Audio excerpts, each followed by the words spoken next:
Okay, well, welcome back. We're now into part 2 of the first part of the day where we're focusing on the new strategy for your business. So we've just had Richard, who's really covered your strategy for becoming more of an MSP. But the next speaker we have for you is a lovely lady and dear friend of mine called Dawn McGruer. Correctly. And Dawn is going to spend some time with you to help you to create a really good digital marketing strategy.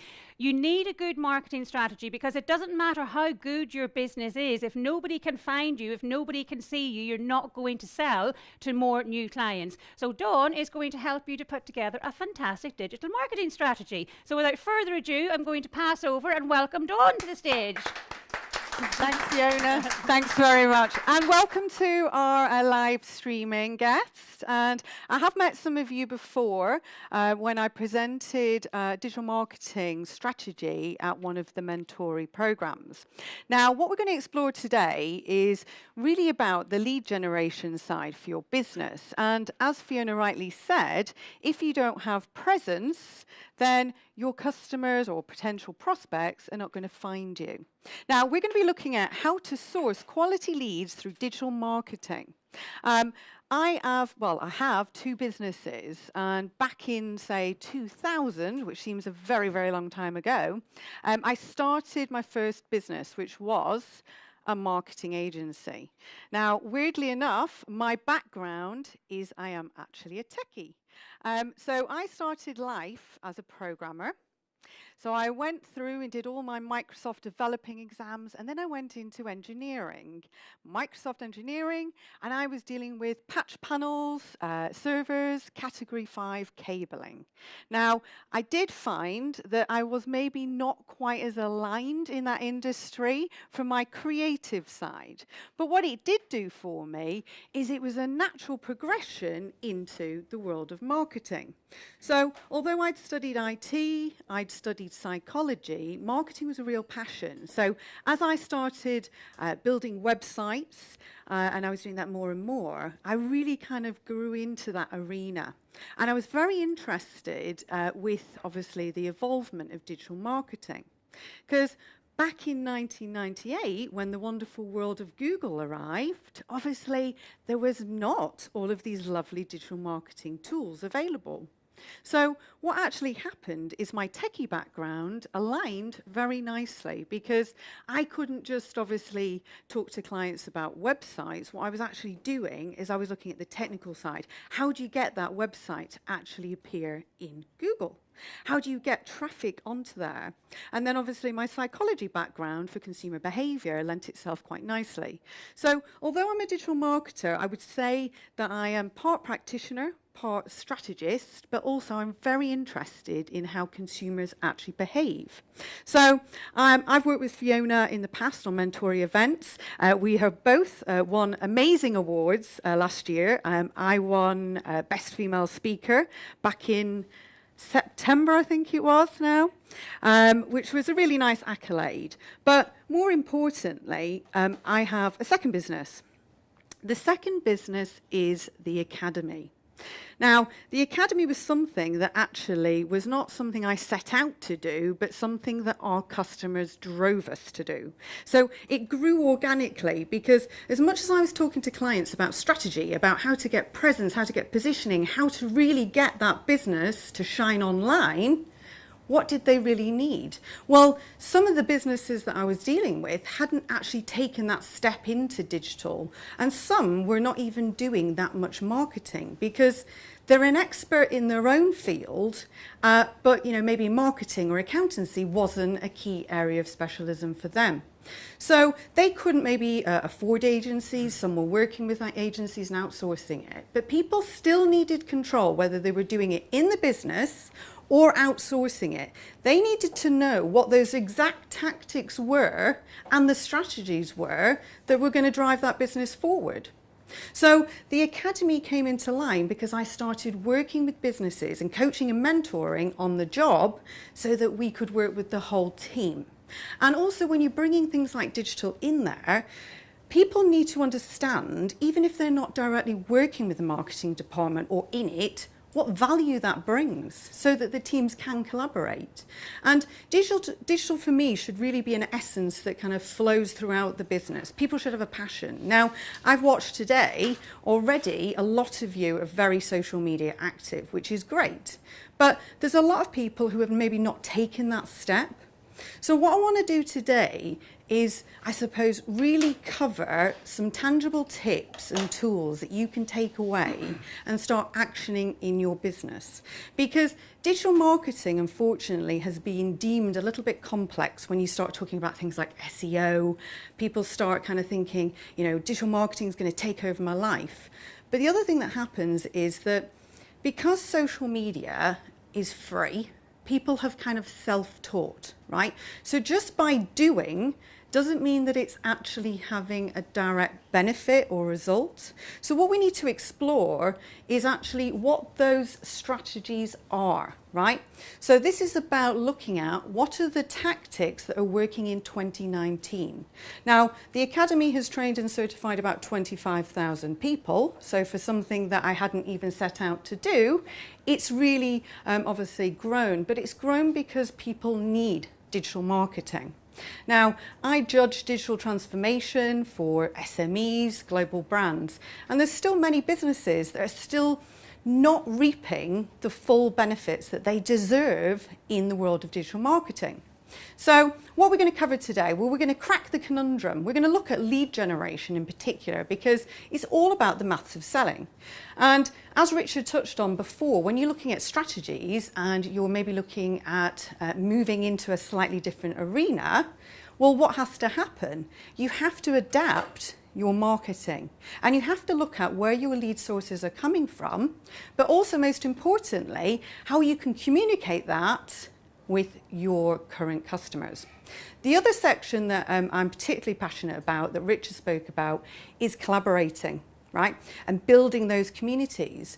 Well, tools like LinkedIn lend itself perfectly, but LinkedIn has been around since 2002, but yet it is the most underutilized social network out there, because people are posting, but people don't really know what is the exact strategy, what is the format, what should you be doing daily to actually get a return on what you're posting. So we're going to look at how to showcase your business. We're going to look at some advertising opportunities that you can use. Again, with advertising, for me, if you do advertising and you just set out, put an ad up there, you can waste a lot of money very quickly. So I want to give you, okay, a couple of things that people might do wrong, so some pitfalls to avoid, but I really want to focus on the critical success factors. So things that you can implement that will have a quick effect on the business, but actually will return tangible results, because at the end of the day, we're all in business to do one thing, and that is not just for the good of your health, it's profit, right? So we want to look at the tactics for 2019. We also want to look at how you can generate leads in your business and what tools and channels you can use. And also the most important bit for me, recycling. This is about retargeting, because what happens is having a one-hit wonder with a piece of content doesn't work. Nurturing and building relationships is about that sustained contact, about keeping in touch and building rapport. Well, you're only going to do that if you have consistent, frequent content, but you have processes, like Richard said before, that make it easier. Because at the end of the day, in marketing, if it is not your role and it is not something you're doing day to day, as in you're the digital marketing director, we all want to spend less time and money and effort getting the results. So we want to get to that result as quickly as possible. So 79% of marketing leads never, ever convert into sales. That is quite shocking. So you might actually be generating leads, but 80% of them aren't actually coming into any fruition, okay? So think about how you actually want to take a step forward, because many of you will be at different stages of the business, right? So not one size fits all. The only thing I can tell you is the strategies that I will share with you will work for every single business, niche, or industry. And hopefully, because this is a digital event, I will connect with some of you on LinkedIn and other social channels. Now, I've already been connecting with some of you this morning. For some of you, like for instance, Fiona, who can't spell my name or pronounce it, it is Dawn McGruer. You can find me on LinkedIn and obviously Instagram, Twitter, Facebook, you name it. You can also search for the Academy, which is Business Consort. Now, as I said to you before, we are using a lot of these channels for our businesses, but also for clients. Now, think about what are the channels that are working today. Well, one of the things that Richard spoke about this morning, which I am passionate about, is podcasts. It may not be something that you instantly think that you want to spend your time doing, but maybe start listening. Because at the end of the day, Rich's got podcasts, I've got a podcast. Mine's actually streamed through YouTube as a video, first of all. So if you're a visual person, go onto YouTube. We have the Dynamic Digital Marketing Talk Show. So every Tuesday, I either talk about digital marketing tips, tools, or insights, or I interview industry experts to find out what their take is, see what their challenges are, and see if there's any sort of trends that they can really kind of shed light on and share. So hopefully connect with me. If you've got questions throughout, feel free to ask. And obviously, after the event, it doesn't stop there. Send me a message on LinkedIn or join in the talk show. So I said to you this morning about the whole essence of digital marketing. Now, it all focuses around one simple thing, which is profit. But every day when you wake up and you think about digital marketing in your business, one of the common pitfalls is that we try and market the business, right? Or we try and think about marketing the product or the service.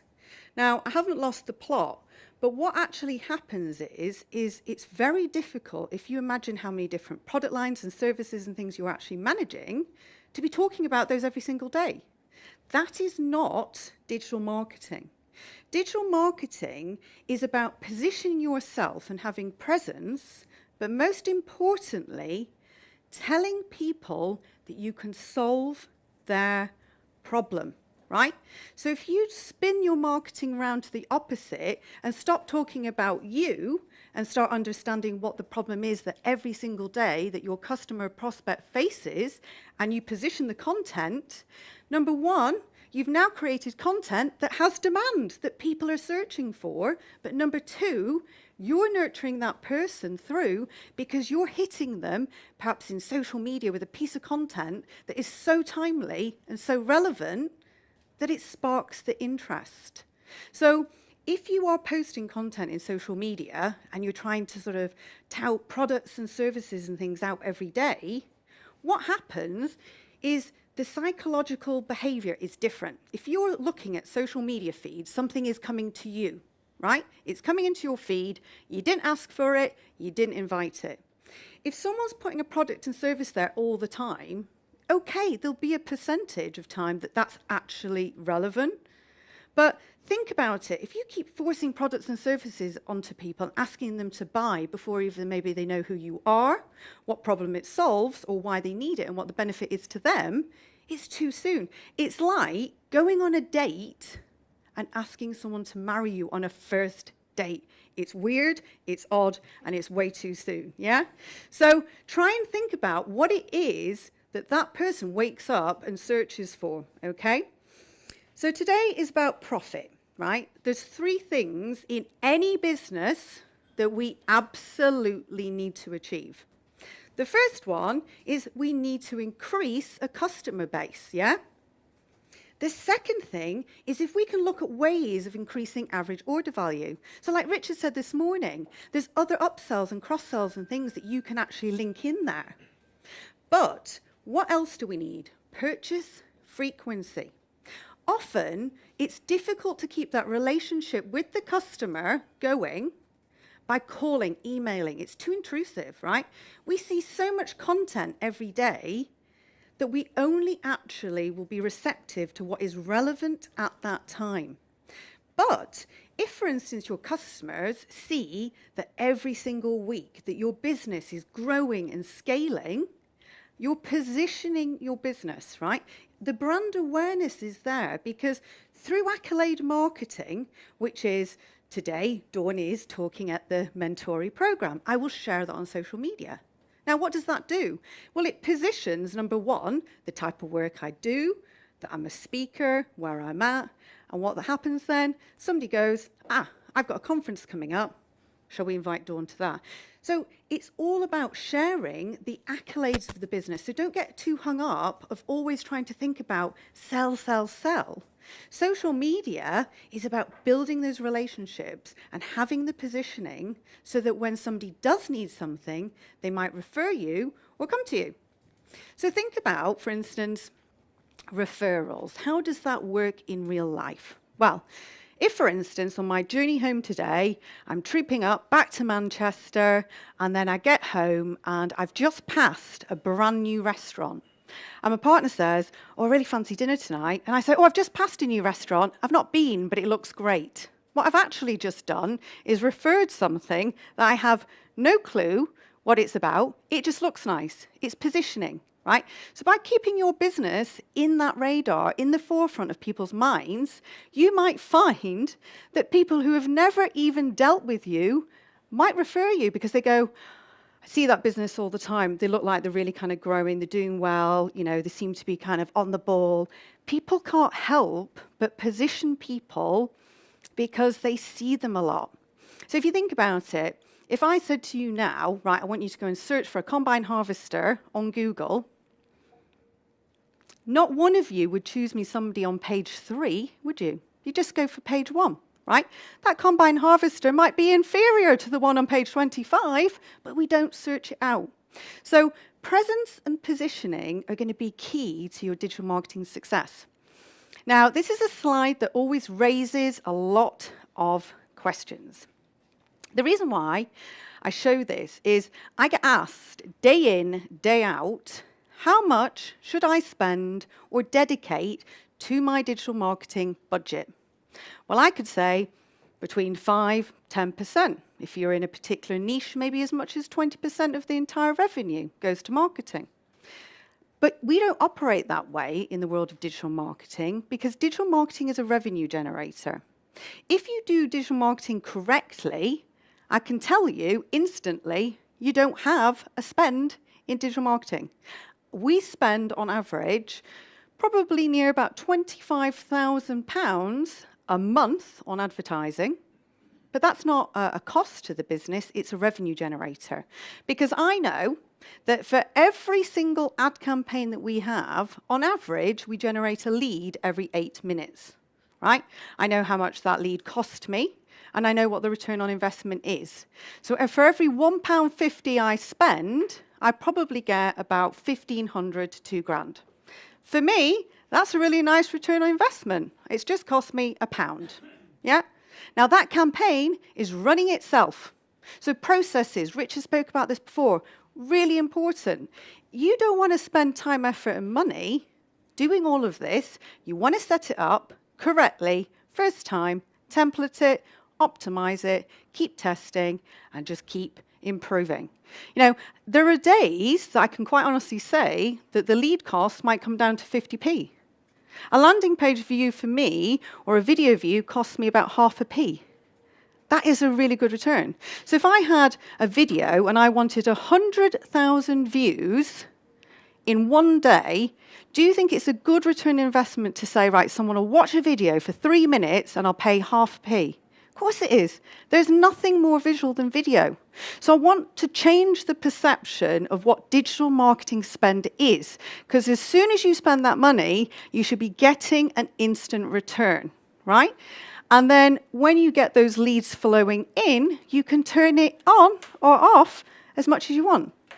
So as long as you've got the capacity for leads, leads can flow every day. And something that I am very passionate about is the fact that even in businesses who are starting off in digital, who've maybe not invested that much, I know in a day you can actually start generating leads. So it's not something that's going to be a massive labor in your business. You just need to take action, like Richard says, and get it done, but do it in the most efficient way.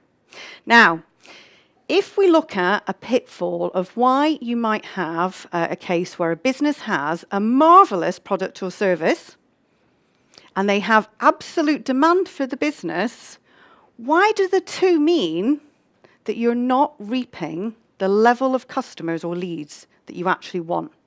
It's down to one thing: insufficient and ineffective marketing, right? We call this the spray and pray technique, right? Where people will just kind of do something and hope that volume will achieve a result, right? It might happen once a month, or they do a campaign, then it gets left, right? So if you don't have frequency and consistency in the business, you don't build momentum, and it actually is a lot harder. So even by posting on LinkedIn, just if you're not doing it at all, once a week will build momentum. You know, you think for every time you post on social media and people comment, like, and share, what that does, it's a ripple effect, right? Every day you have a mission to reach more people, get them to take action and generate leads, convert those leads into paying customers, and then get your lovely customers to engage with you, to come back to you, to refer to you. You know, they're your biggest advocates. So in marketing, this sounds like a very strange comment, but marketing is only marketing when the customer can see it, right? In business, if you have ever built a website or been involved in a project, it can be something that is not instant, right? We have had instances. I met a client last week who'd taken 18 months to do a web build, right? That is a labor of love. So you want to make sure that every single day that whatever you're doing, someone sees it. And this is where social media and LinkedIn can really lend itself. It is no good having all these fantastic accolades and sharing it just to yourselves and your families and your communities. We all need to see it. So think about one thing that you can do to show what you're doing in your business. Showcase it. Accolade marketing. So what are the stages of being a digital influencer? Now, I'm not talking about like Instagram sort of sensations. I'm talking about, as a business, what makes you visible? What makes you stand out from the crowd? Well, the first thing we've said is presence. The second thing is really, really important to build upon, because once you have the positioning, it's a bit like Gary Vaynerchuk. If any of you have ever heard, raise your hands if you've heard of Gary Vaynerchuk. Okay. We can't share any of his videos because his language is a bit choice, but go and look at him in your own time, not in your public offices, right? But what he's done is he is just doing content, right? He is one of the world's biggest content marketers. He is producing video content daily, generally in an Uber, traveling around, talking to people, right? It's all about positioning. He has an agency, but you won't ever hear him talk about that, right? He'll talk about it in passing, but it's about positioning. He doesn't need to. He's already put himself out there as a digital leader, right? So if you are an industry expert in your own fields, which you all are, you have the perfect opportunity to get positioning, because what do people want? Help. So when people say to me, I want more followers, I want more traffic, I want more customers, more leads, it all comes down to one thing. If you produce content that adds value that people want, you will automatically get presence and positioning. If you create things that you think people want, unfortunately, people probably won't find it. If you think about what happens on Google, 75% of searches are actually from people trying to find a solution to a problem or a pain or to get a device. Only 25% of those searches are people looking for a product, service, or a brand. Okay? So think about what you can do to answer those questions. Premium. This is when you basically get people coming to you because you have showcased yourself so much and so well as that industry-leading influencer that people automatically see you as the premium product, okay? Now, the next one here is about purchasing. So Richard said before about pricing.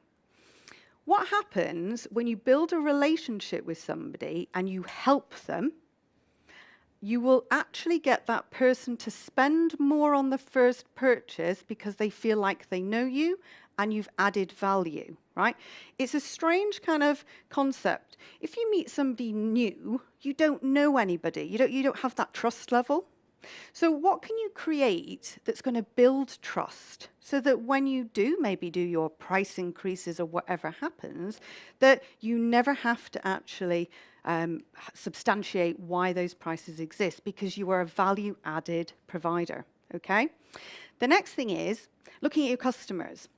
These are going to be your biggest promoters. So things like case studies, stories, those are the things that people can relate to, right?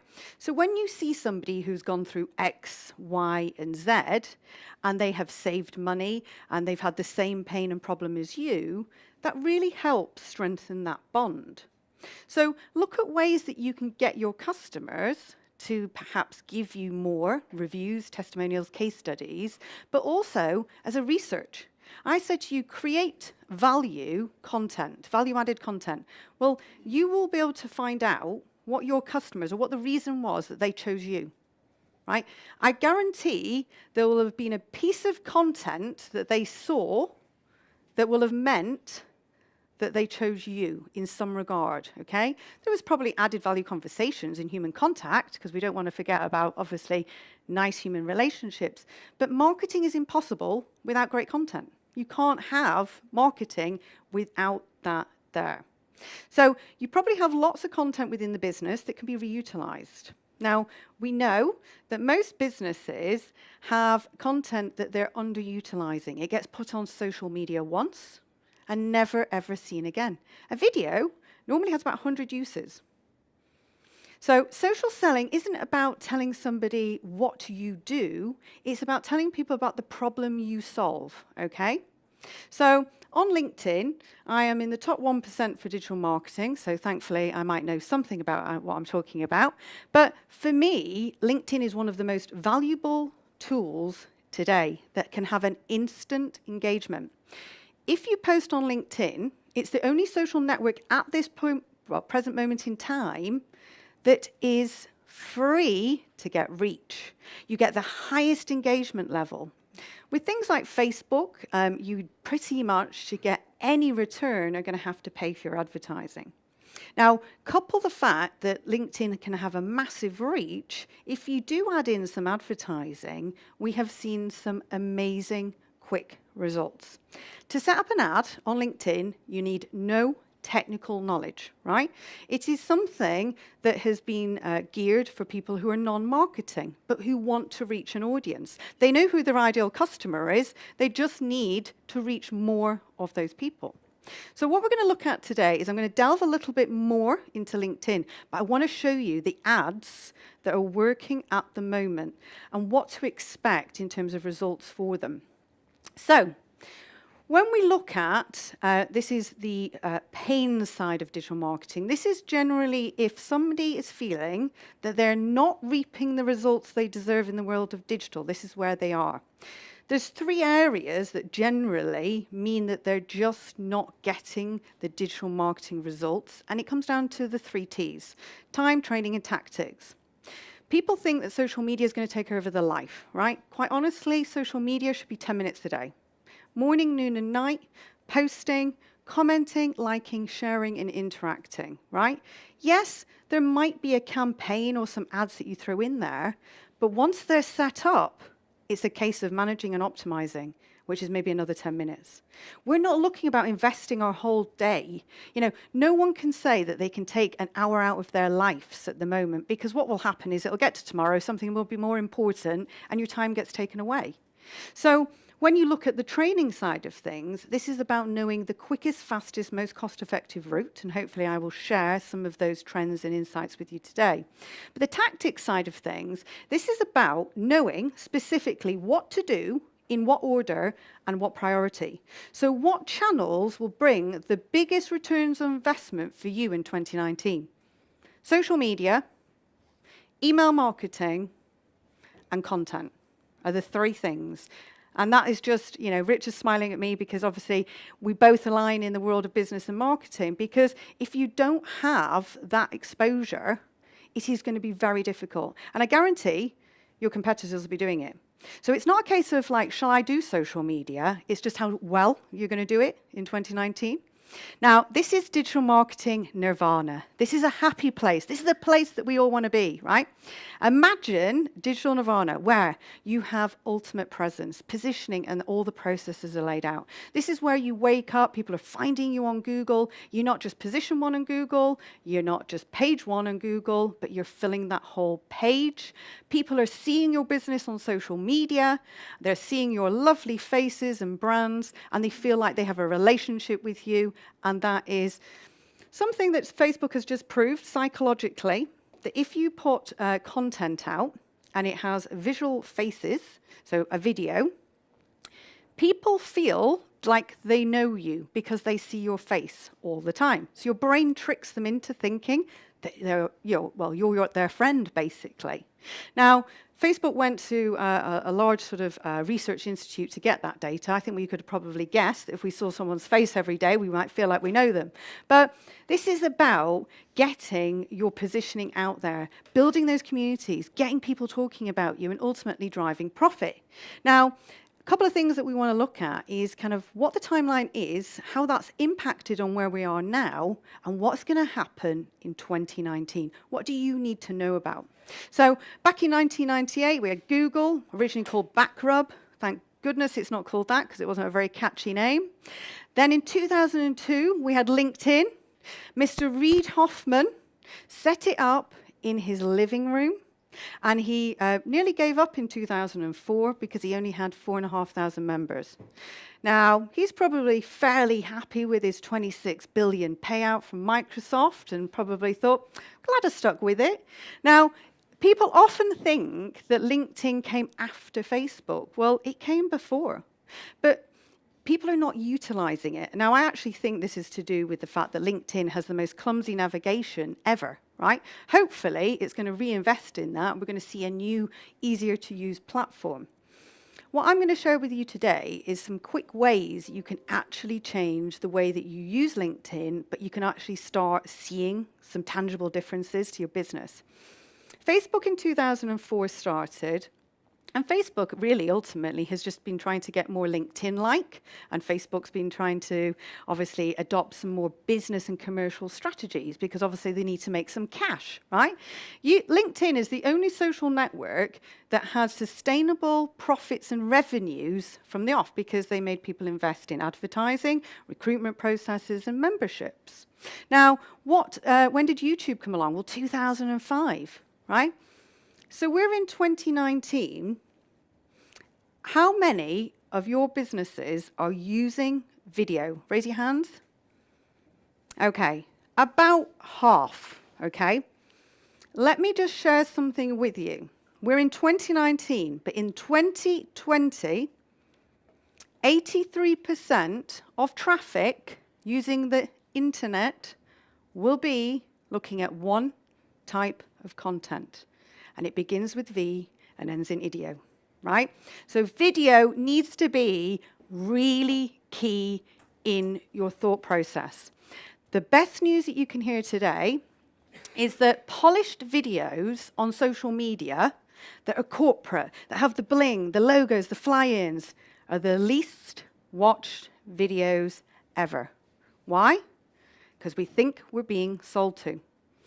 I do a live telling somebody about a quick change in Google Analytics, running along a street trying to catch a train, it'll get 100,000 views. Why? Because people know that I'm adding value. I'm not selling anything to them. I'm running along, I'm out of breath, I'm talking to them. It's real, right?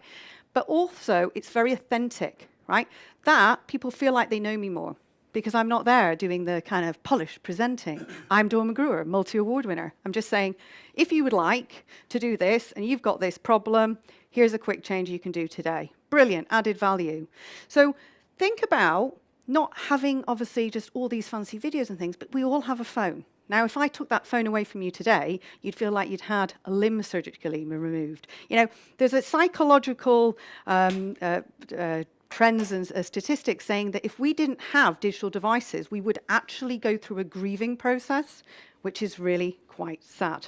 Now, I am a firm believer in having time away from digital, but by making the time productive that you are using these tools means that you do have more time to spend with your friends, your family, doing what you wanted to do when you set up business in the first place, yeah? So this is what digital is about. Now, I want to talk to you about LinkedIn. And a couple of things that we've been looking at are obviously the advertising tools. We've been using them probably for about 8 years. These are the newest, most up-to-date versions. Now, LinkedIn lead generation forms. Has anyone dabbled or tried in LinkedIn advertising? Not one person. Well, a little nod? Yeah. Okay. LinkedIn lead forms are great when you have an added value piece of content. Now, added value piece of content is something that can either be interactive, like a webinar, or workshops and classes that people can join. It could be podcasts. It could be doing something like a video series. It could be a download, an ultimate guide. A buyer's guide is something that we produce a lot at the moment for people, because again, it's about positioning. You're evaluating everything that's out there, but you may as well do it, because someone else will. We do Bibles in terms of the ultimate way of doing X, Y, and Z. So as long as it's not selling, I mean, putting a brochure on a LinkedIn lead form, which I saw the other day, no one's going to give you the most important or most valuable asset in business today, an email address for your corporate brochure. Those sorts of things are not gated content. They're things that you should just be giving out. The added value stuff is where you're giving people, like, one of the guides that we do that's very successful is 7 steps to social media success. Quick, easy, readable, 7 things that someone can do that day, right? In a day, using LinkedIn, we can get maybe anything between 5,000 email addresses to about 7. That's quite a lot of new people that you could be reaching, right? What happens with a LinkedIn lead form is that somebody sees the content, it automatically populates that form with the login details, they press download, and they've got that content, right? You have to have, obviously, some follow-up, because just giving people content out there all the time is obviously they're just going to keep taking that. You need to have nurture series in place. But these are very, very cost effective. I think that when you do things like a webinar and you can get somebody into an interactive forum or doing a live stream like this, using a lead form is great, because you have control. You can give that person some value, but you also hear back from them. You can get their questions. So if you're going to do a webinar, one of the pieces of advice I give you is we've been calling them workshops. Because webinars tend to feel a little bit corporate, like you're going to be kind of sold to. A workshop feels a bit more learning environment, okay? The next one here is announcing the lead generation forms for sponsored email, right? This is brand new. On LinkedIn, you have the ability to inbox somebody a little email, right? You can sponsor to reach that person, not just in their news feed that they're scrolling through, but in their inbox. This has been super successful for things like webinars or events or live streams. Why? Because it's something that they can attend, they can get involved in. Now, what happens is they get an alert on their phone, a little red dot. No one can ever stay away from a notification, even if you're interested or not, right? My PA nearly died the other day because she picked up my phone to take a picture on social media, and I had 10,472 alerts on my email because I never do anything with them because they go elsewhere, right? She had to clear it. But on LinkedIn, what it does is it pulls the audience back in, right? And if somebody gets an alert and it says, would you like to attend a free workshop that's going to solve a pain or a problem that you have, you'd be more inclined to do it. So these are brand new, uber targeted, and you can also connect with people that you are connected with now, new people. You can do it on industries, locations, number of people. You can target to a very, very specific level. Now, this one is dynamic advertising. So if you're on LinkedIn and you see that you've got like a little search box at the top, and then you have your news feed.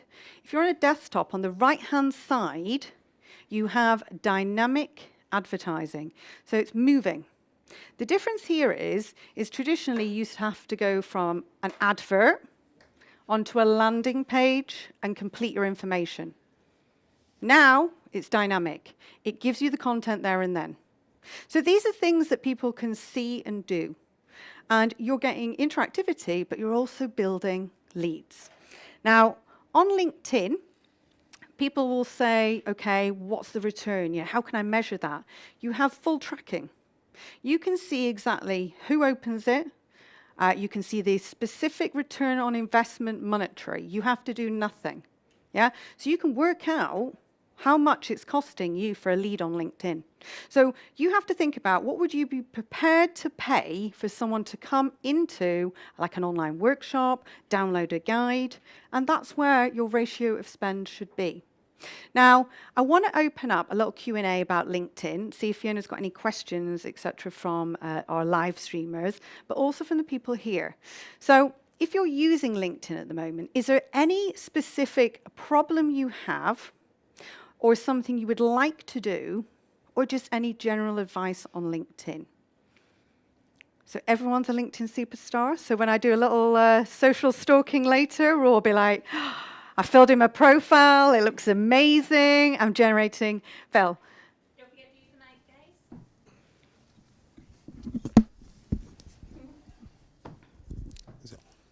nice guys. The toughest thing that we struggle with LinkedIn is the business page versus the personal page, and kind of how to contextualize that and what works where. Okay, brilliant question, right? When I started using LinkedIn back in 2002, I set off thinking, right, we're going to build the corporate page, we're going to get people engaged. It is the hardest thing you will ever do. It's like swimming in tar, right? Forget it. It is not good investment in your time. What is better, and what works particularly well, and you'll find all of the brands and influencers on there are doing it, is by picking a profile whereby you have an industry leader. So whoever the thought leader is, or industry leader in your business. So think about like Virgin. You have obviously Richard Branson. They never on LinkedIn use the Virgin page. They're always using Richard as the figure leader and the thought leader. So I'm sure he doesn't write his own blogs, but someone's doing it for him and positioning him appropriately. So I would lead with the profile, because people buy people, right? If you post content, and we try this all the time as a brand, and then you post it as a person, people will talk to the person, right? They'll comment, like, and share it. Because faceless brand marketing doesn't work in 2019. We buy people. We want to trust somebody. So when we see that person again and again, and we've already seen their content, and we're thinking, oh, wow, that was really useful last time, what happens? We read it again. We engage with that person. We build a relationship, right? So using the profile is my number one tip. Forget the corporate page, because you can post the same content on there, right? So, for instance, Richard has written an amazing blog all about his Necker Island, and how to be an amazing entrepreneur. It goes onto his newsfeed, and then they share it onto the company page, and people will engage with it there. So use the company page as a secondary, just another route, so that if people search for your name or the industry leader or the company name, it will appear, okay? Any other questions on LinkedIn? There was a couple of other hands that went up. Richard, did you have one? Mike.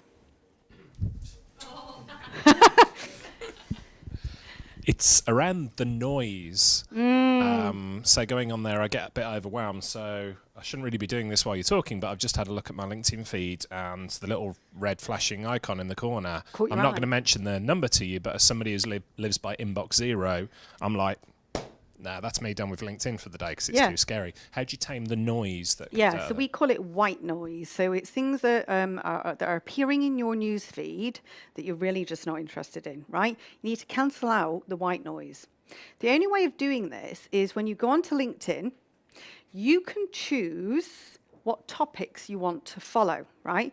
So if you put a little bit of effort in at the beginning, you can start to position the content that you want to see.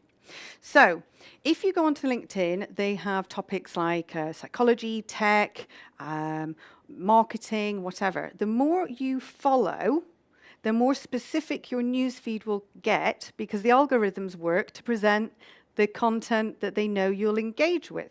So if you start doing two things, finding the people you want to connect with, first of all, and the topics that relate to those people, right? Position all of that. So every day, try and connect with somebody that you engaged in their content. So if I'm going through my news feed and I'm like, oh, I like that, and I'll share that, I always see if I can follow or connect that with that person. Yeah? So you'll make your, obviously, network more solid and pertinent to you, but you'll also gear your content. The second thing is that you need to go onto LinkedIn and you need to be social, right? Most people who are using LinkedIn, if they're honest, are social voyeurs, right? That's not stalking or anything weird. It's just when people are going on, having a bit of a mooch, going, right, okay, I've absorbed that, that's great. But you need to take the step forward and be social, right? So I want you to think about your LinkedIn feed is a networking event, right? So when you look at your LinkedIn feed and Richard has posted something, you imagine Richard in a room walking towards you with his amazing infographic all about building your MSP, yeah? And you imagine what you would do humanly if he came to you.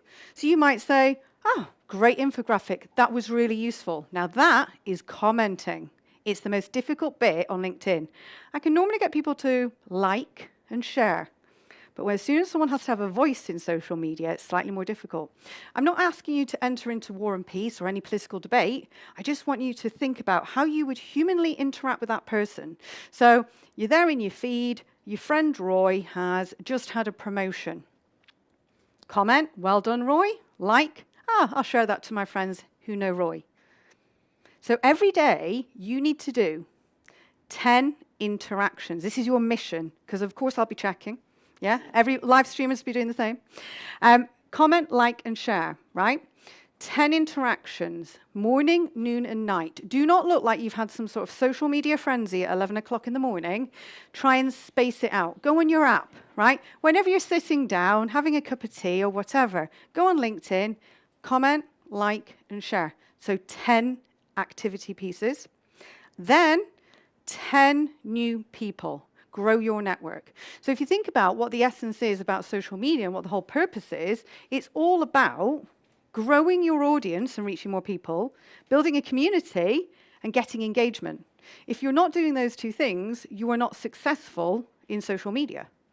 So if you start choosing your network, you'll get a really solid community of people that you chose. And also, if you interact with people's content, you'll start seeing more. But people will interact back with you. Your little red activity button will go wild because people then start talking. It's like, the difference is, if you're a voyeur, it's like being in the corner of the room facing the wall, right? As soon as then you go into the room and you start commenting, liking, and sharing and talking, okay, then people interact back, right? You'll just find it a nicer place and you'll get nearer to digital marketing nirvana. Okay, so 10 connections, 10 interactions. Now, this is a strategy called the Magic 10.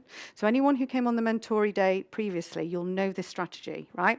This is guaranteed to double your network size and your engagement. Can't fail. If it does, I will eat my laptop, right? This is a strategy that I developed because I was sick of clients going, I'm doing all this on social media, but nothing is happening. Well, okay, what do you want? Well, I want to double my network and I want to double my engagement. Okay, fine. Took us a time, but the Magic 10 is guaranteed to work. What it does is it also positions the perfect volume of content because you're now sharing other people's content. It's not just all about you. So you are now becoming an industry expert, a thought leader who's bringing everything in the world of tech or whatever you're interested in to your network.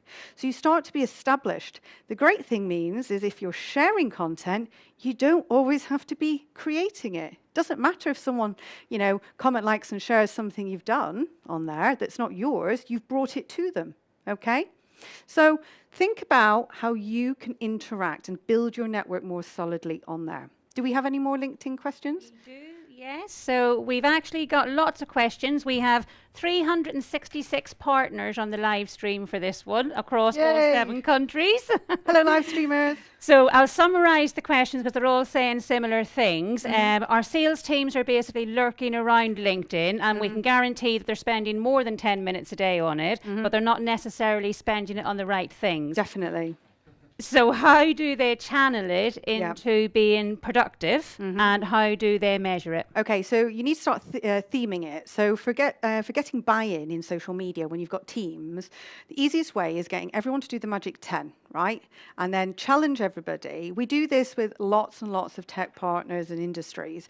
And when you start getting people doing a simple action that's not too invasive in their life, and they start seeing a result, then it will work. It becomes a habit. Then start thinking about what the theme is. So remember, we're not marketing the business, we're not selling the products or services, but we might have a key piece of content, right? Something that's really specific. For that month, the topic, the overarching topic is about that one thing. It's about finding content on that topic and sharing it as part of your activity. What it does is it helps to focus the team's perspective in so that you can then start monitoring who is doing what and whether your actual teams are doing the things that they need to be. So from a sales team perspective, if you were talking about a particular, is there something that's relevant in the industry at the moment, Fiona, that everyone's talking about, maybe like cybersecurity or something like that? Security is always a hot topic, yeah. So if you set that as an overarching theme, that was the main driver, of course they'll interact and share other content, but it focuses them into then finding people in that space, following companies who work in that industry, finding partners or influencers in that. And it just means that you build more momentum rather than trying to do a little bit of a pray and spray approach. Focus it in. What's the hot topic? What's going to earn you the most money? What are you doing? And get everyone working on it. The momentum then and the ripple effect is huge because everyone knows what they're doing, right? And if someone hasn't shared the content, you can go, come on, Frank, join the program. Everyone else is being social. What also happens then is you'll naturally build a community of people coming into you. People on LinkedIn will say, I'm on LinkedIn, and goodness me, there's people who are trying to connect with me who I don't even know. Yeah, thank goodness for that, because that's social networking. If you networked with all the people you did know, then you've got a mobile phone for that. So, you want to embrace people, because remember, these could be your greatest advocates or people telling you. Another question? Yep, and it links into that. So on LinkedIn, should you connect with prospects that you want to work with, and what are the rules for it?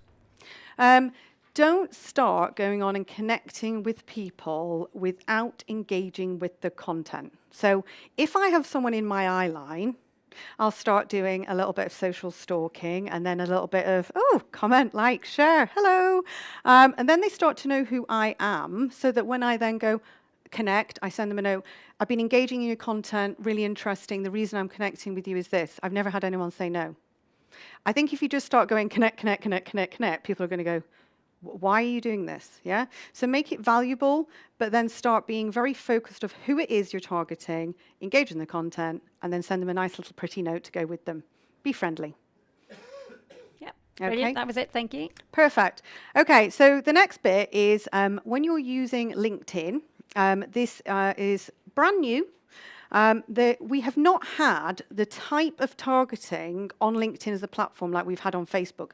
For me, LinkedIn is about 10 years behind where Facebook advertising is. I know on Facebook advertising, the cost point is so low, right?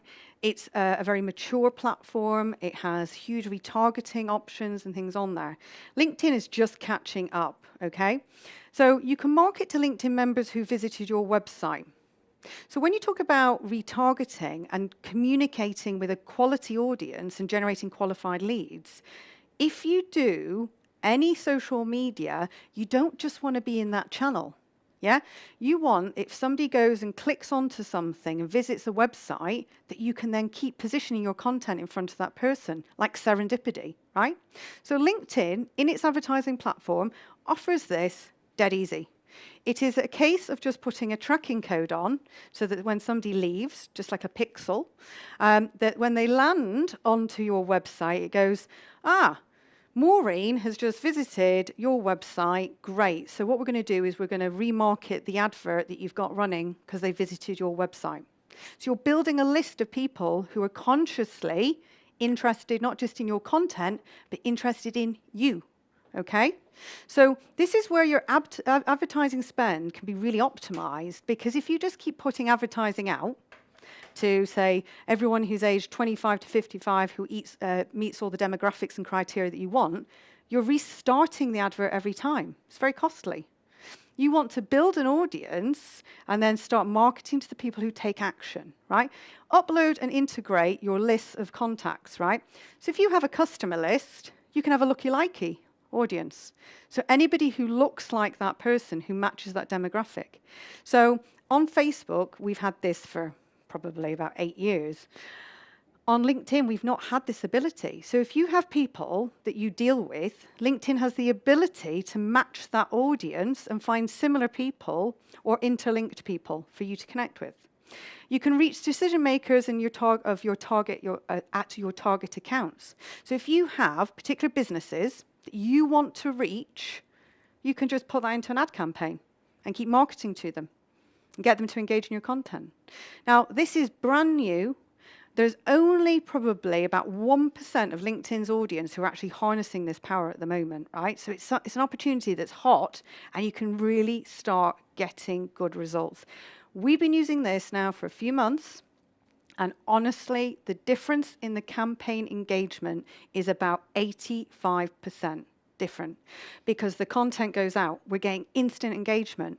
We're getting people commenting, liking, sharing, a huge amount of interactivity because they know the person. But we're also doing a series of ads. So when you talk about an ad campaign, it's not one ad. There is 3 steps to any ad, right? So one of the things that I've trialed at the moment, and we're templating out, it is brilliant. It is the easiest way of getting somebody from awareness to actually taking action and even maybe having a discussion with you. So what we're doing, first of all, they watch a video. And the video could be things like 3 tips to social media success or something like that. It's added value. Everybody who then watches the video sees the second ad, which is, here is our ultimate free guide of 7 steps to social media success. So are they more likely to put their email address in after listening to an added value piece of content? 100%, right? So remember the dating analogy. So first of all, we've had a nice date, we've chatted to them. Now we're on date 2, you're asking for the telephone number. It's the same thing, right? So you've got their email address, and then stage 3, the close of the campaign. What do you want them to do? Do you want them to come on a webinar? Do you want to have a strategy call? And then they see that. Now those 3 steps are brilliant in terms of nurturing that prospect through to actually doing something with you. If you don't have a 3-step campaign, you're just going to be doing brand awareness the whole time with no actual return. If you have a campaign running like this, and then you're building up the whole time people who are visiting the website, it's just going to keep remarketing until they do something. And this is where processes are key. So this strategy, go onto business LinkedIn, advertising, just type into Google, or go into your LinkedIn platform and go into the advertising. Have a read about it. There's videos on there. Case studies, see what people are doing. If you find a case study, copy it, make it better, make it your own, yeah? Find something that worked in your industry.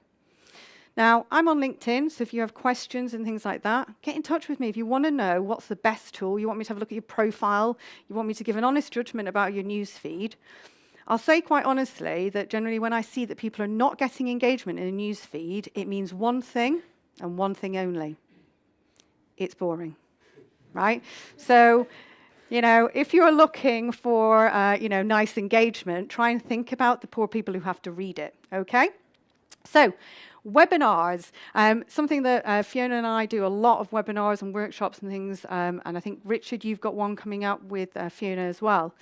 Webinars are brilliant because if you're talking about something like a workshop and you're adding value and content, we do things like a quick 20 minutes, lunch and learn. We'll do things like 60-minute or a 90-minute. I wouldn't go over that. I prefer to do a series of webinars where they're quick kind of bite-sized. So like I might do 3 20-minute webinars. Now what that actually does psychologically in terms of positioning and consumer behavior is it brings the relationship forward. So I've not just met you once and gone on a date, I've met you on a second date, and now I'm on the third, right? So I now can refer back to people who engaged in the first one like I know them. I'm building a relationship. Now, what I'm doing in those webinars is I'm finding what are the 3 most searched things in Google for my market. which is generally, how do I get more social media followers? How do I get more leads? And how do I get more web traffic? You know, something like that. I know that I can go into Google Keyword Planner and find out what the most searched term was in my industry. I create a piece of content around that because that's the biggest pain or problem. And I go, here you go, I'm your solution, right? Get the people to come. So I promise you, if you build something that adds value that people actually want, there's demand for it, people will come and they will join in. So webinars and workshops are a great place to start. YouTube, take the step forward. If you want some inspiration, come and join the Dynamic Digital Marketing Show every Tuesday. We have thought leaders sharing all sorts of things in the world of digital marketing. If you connect with me on LinkedIn, you'll see the content that we produce. One of the latest videos we did last Tuesday was 7 steps to social media success.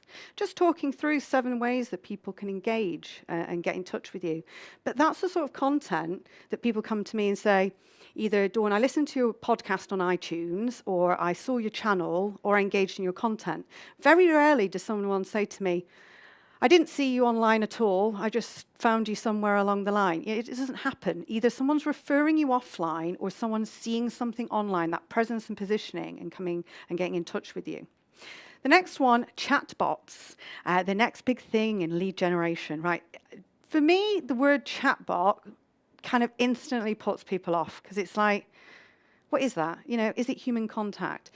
What we are using chatbots for is giving added value content that people ask for all the time. So if someone asks a question again and again and again, for instance, if we're doing a workshop or a webinar, and we might have 1,000 people on there, the question that gets asked all the time is, do you have this? Can I get that? Is there extra free resources?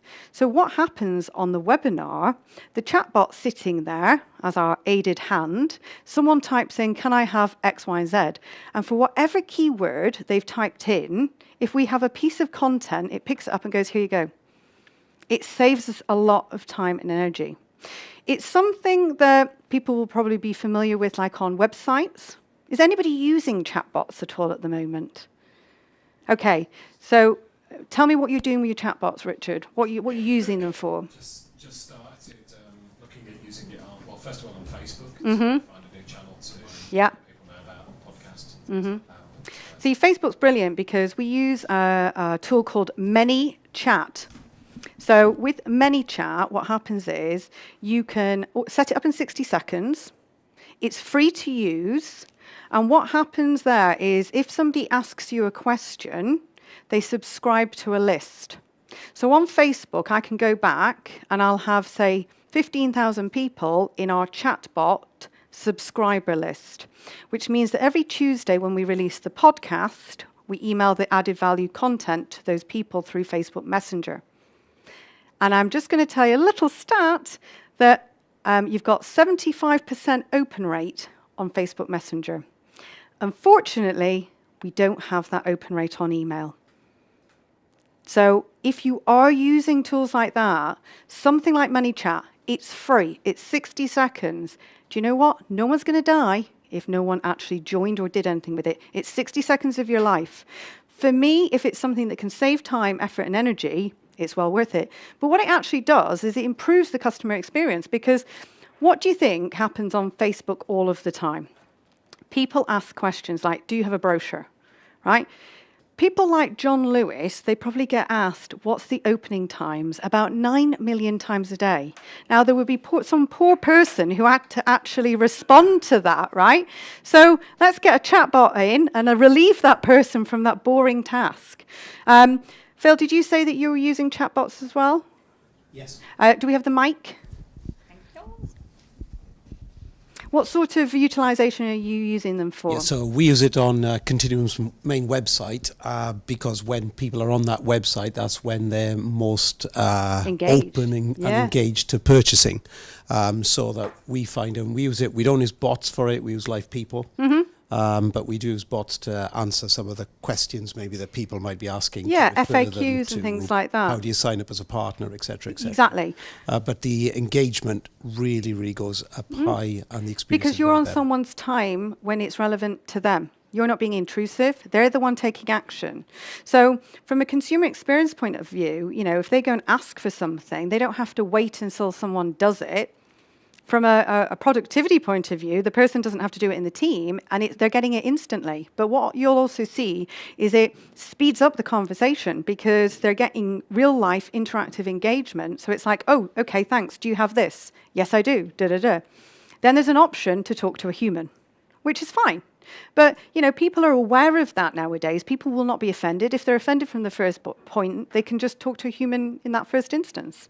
So for me, go and have a look at ManyChat, look at the case studies, see the applications that you can use it for. Start off small, just get one piece of content that you know that is a drain of resources and get it set up. If you're using Facebook, another great tool. Any other questions, Fiona? Yeah, just a couple and a shout out as well. Obviously, Microsoft are one of our sponsors of today. If you haven't already had a look at the Power of BI by Microsoft, you should really have a look at it, because in terms of using that to set up chatbots, it's so easy. Honestly, I've seen a live demonstration of them doing it, and within 5 minutes, you can have a chatbot set up on your website. It'll give you all the frequently asked questions. It pulls all the information in, and it really is an amazing tool. It's super easy. Have a look at it. Yeah. Okay. Any other questions? One more, yes. Oh, somebody just said, Phil, I just went onto the Continuum website and said hi to the bot. I love it. I love it. I love it. That was Chris Tim again. Brilliant. We also have, in terms of content, would it be your advice to distribute the same content on Facebook, LinkedIn and Twitter, or have different content on all 3 platforms? I would do the same content, because the chances of reaching every single person on that channel is about nil to none, right? It depends on the size of network, right? If I post something on LinkedIn and I do it on Facebook, someone generally will say, oh, I saw something on one of the channels. What happens is it's got, a social media post has got about 6 hours until it dies a slow, painful death, right? If it's a video, slightly longer. So it depends when you go on to Facebook, because it's quite easy with the whole content. It's saturated. If I post something there, I might get lost in the news feed, but I could put something on LinkedIn that has a lot less content, and I can really stand out there. And that's why engagement is a lot higher on LinkedIn. So do you know what?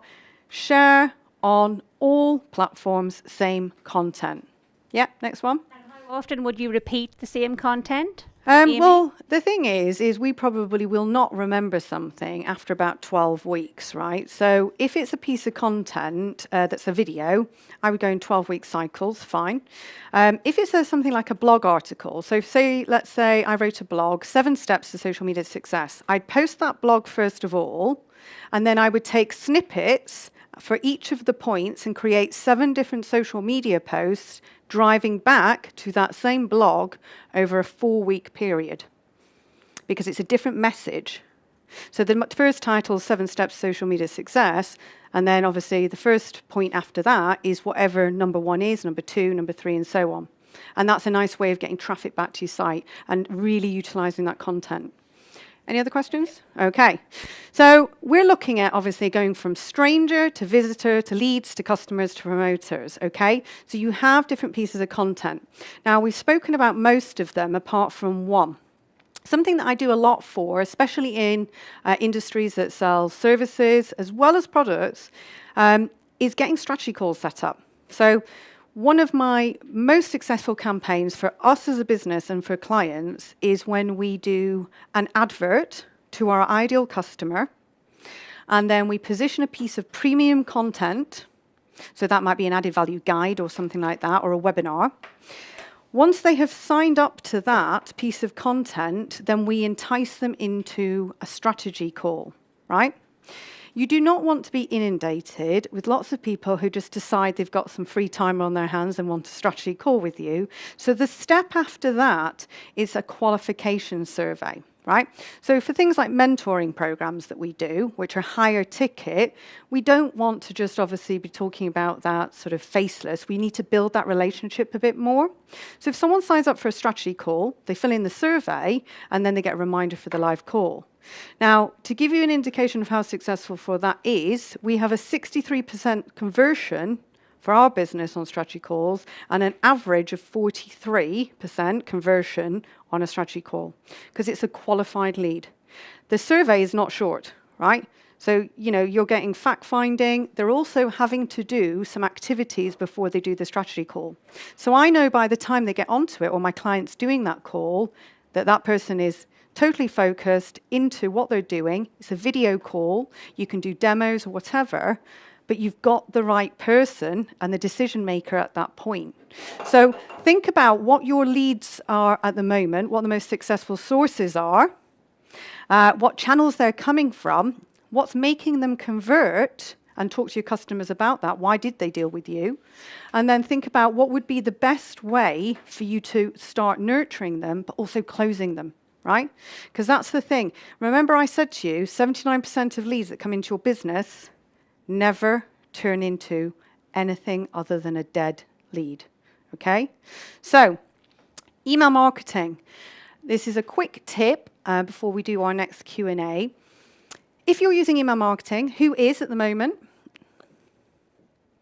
Okay, probably about 75% of you. If you are sending content out through email, what is going to be the highest converting, most engaged email in the world? Added value, right? So when we send out a digest that has 3 articles or a video or something like that in it, and infographics, that is adding value, helping people engage with that. So our most successful email is called Tips Tuesday. Tips Tuesday has our weekly video, which is obviously all added value content, never selling anything. Then we might have an article or an infographic, 4 ways to or 3 things never to do on social media. Negative marketing is one of the most engaged things ever because people can't help but take a sneaky peek just to make sure they're not doing those things either, right? So the rule of 3 tends to work because if content number 1 doesn't appeal, maybe number 2 does and number 3. So 3's easy. Send a digest out, 3 added value pieces of content. It could be blog articles or whatever. But because you're not selling, it's still doing the same thing, but it's doing it better. You're building a relationship.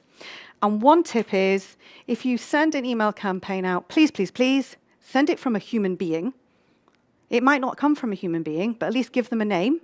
So Frank at ABC will have 10 times the open rate than marketing, because I'm just like, delete, move on to the next.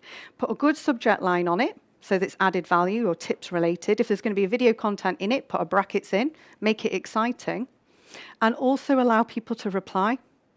Do not ever do one-way communication, right? Because it's a bit like, I'm telling you this, goodbye.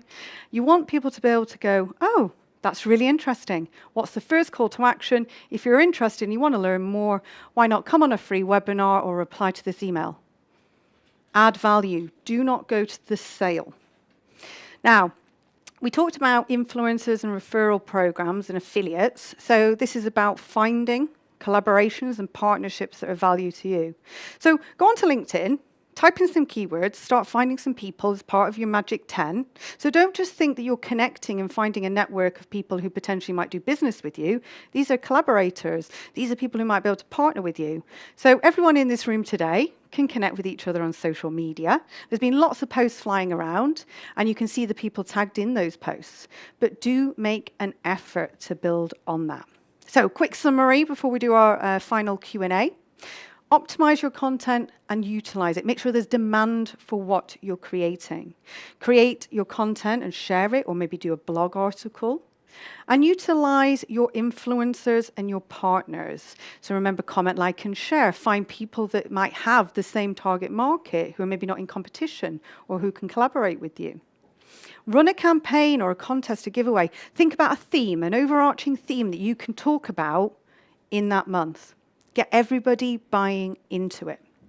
Create a lead magnet, so something that actually people want. Remember, find out, using something like Google Keywords tool, what is the pain or the problem? What are people trying to find out? Make a piece of content that adds value, helps them. People will then want it, and they will engage with it. Deliver real value through email marketing. Do a digest, help people take that content and distribute it to them.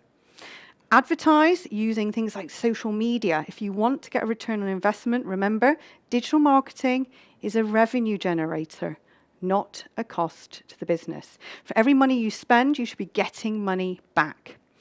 Develop joint ventures and partnerships we've spoken about before. But the most important thing is learn from successful brands and competitors who've scaled. Look at what they're doing.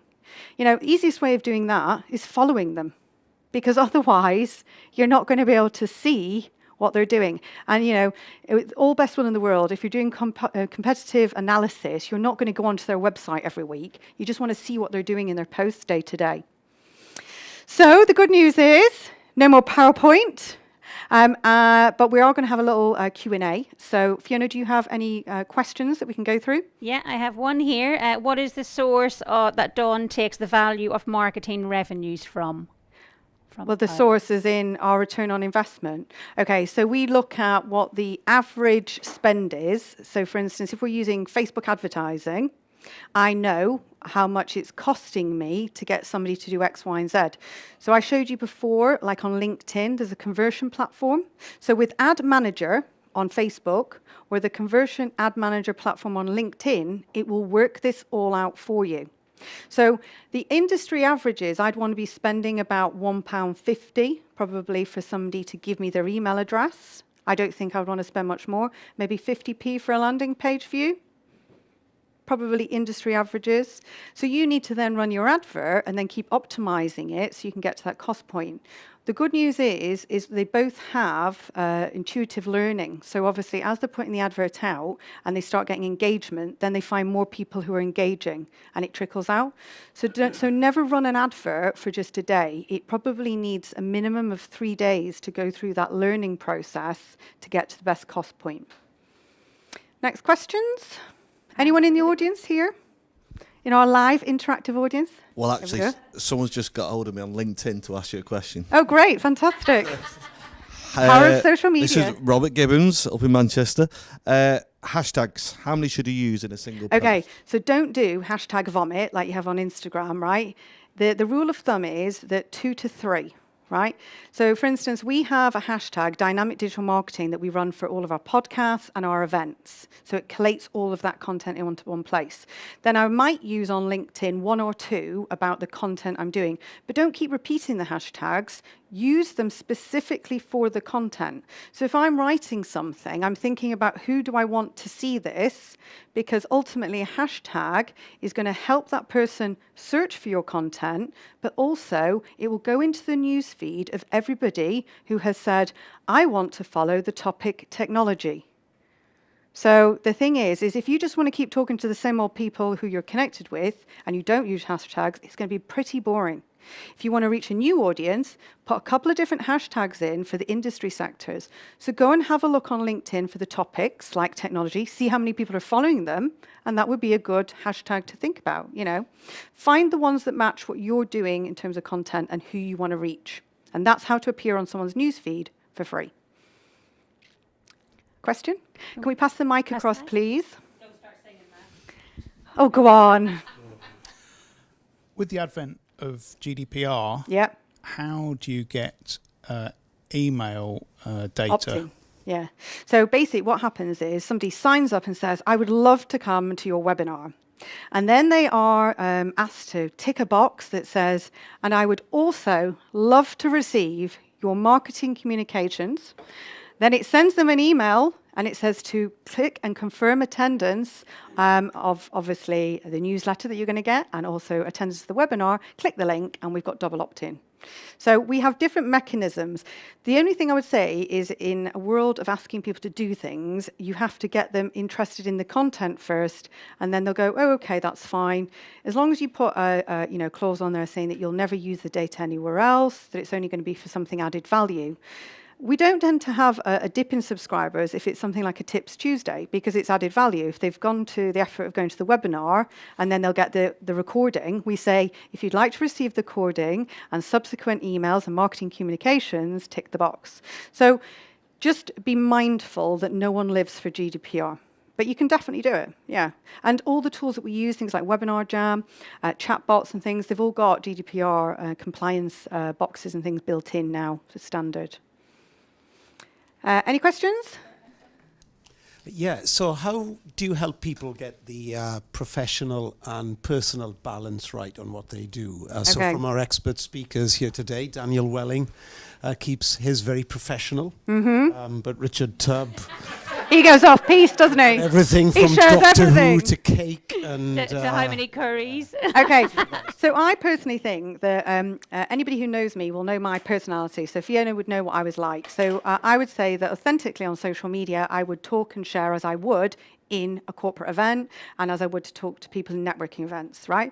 But I share what I'm doing and where I'm going normally in a corporate capacity, but I have LinkedIn, obviously, as Dawn McGruer, corporate profile. I have Facebook, again, public figure, Dawn McGruer, but I also have my friends and family Facebook that's locked down and has whatever I do in my personal life separate. I feel that it's easier to keep it separate because I can have a laugh and a joke and still be human and professional. But it tends to be along my working life that I'm talking about things and my life experiences.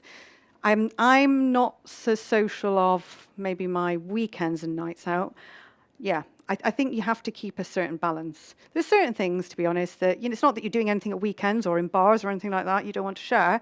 But you need to think about that these people might not know you and they might not know my personality unless they've actually met me. So keep it corporate. And then, but still have a laugh and a joke, I think. So I'm going to go and follow Richard now and find out what he's talking about. So any other questions in the world of digital marketing? Yeah, have you got a mic? Oh, here we go. Great presentation, by the way. Thank you. You recommend using more video, which we've sort of dabbled in that at the moment. Would you recommend sort of using professional video and as well as sort of stuff? Yeah, definitely. So we have obviously all our corporate shiny videos and things like that, all about sort of, digital salaries and things like that. But what I tend to do is if a video comes out, then I'll break it down as a theme over that time, and then I'll talk humanly about it. So if I might say, why invest in digital, and a nice shiny video comes out, it's still me to camera, but it's been professionally filmed. What I'll do is over that sort of next 4-week period is I'll find out what the FAQs are about that, and then I'll deliver real life content. And what it does is it just builds momentum, buzz around a topic. Otherwise, if you just do one video, it gets lost. And then we might do infographics and a mix of media all around that theme. And then people start joining that hashtag and you get a bit of momentum. Yeah. So live video all day long. Even if you don't want to go live, do it on your phone and then post it after. But live gets 3 times more views. Why? Because a little notification says such and such has gone live, and it kind of automatically forces you onto the live video, and you've not even had a choice, right? So try and think about, building an audience and a community, and then, people will also praise the fact that you've done a live video. Why? Because most people are petrified of doing it. So you'll just get a like probably for the sheer fact that you've had the braveness to do it, and put yourself forward. So yeah, definitely. It brings humanness and personality as well. People will talk to you in a nicer way, and you'll get that interactivity. And again, we do a Friday clinic where we do a customer Q&A. And then customers can join Friday live at 11, and they can ask all the questions. Why is that good? Well, in a group, people will speak because it's not open. It's obviously private.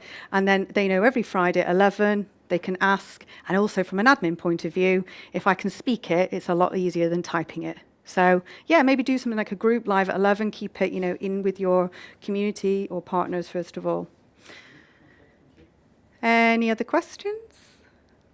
Just a couple of things to say there. So the live video part really works. I mean, I'm going to show you later what we do with the Next Gen Sales Academy. But when we do the live videos, they always get much more attendance than anything else. Definitely. Me and Richard, we did one yesterday just over Zoom, just a live video over Zoom. And it's already getting people on the Academy looking at it because it's real. It's active and it's real.